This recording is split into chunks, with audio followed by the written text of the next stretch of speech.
Hi folks, welcome back to the Carver's Wood Shop. This is Arlene once again, and I want to share something with you. I want to put a tarp in front of the door, in front of the woodshed. And the only way I could do that is to put a tarp in front.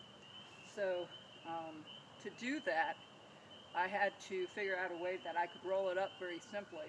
And I found a way on YouTube, but they weren't real clear how to do it. I just put it together this evening, and I'll show you how it works.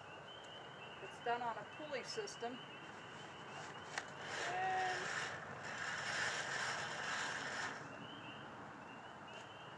it's 3 pulleys on the front.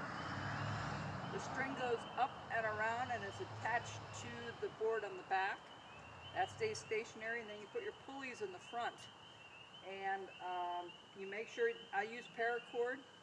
It's really a great thing to use for many things.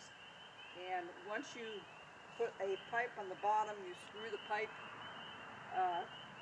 the tarp to the pipe, and it works really, really well. It gives it a little bit of weight, as you can see.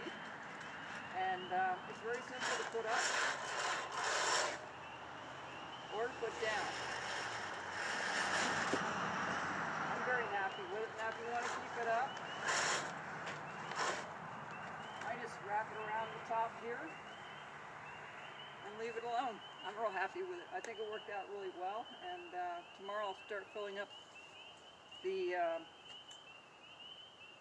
woodshed.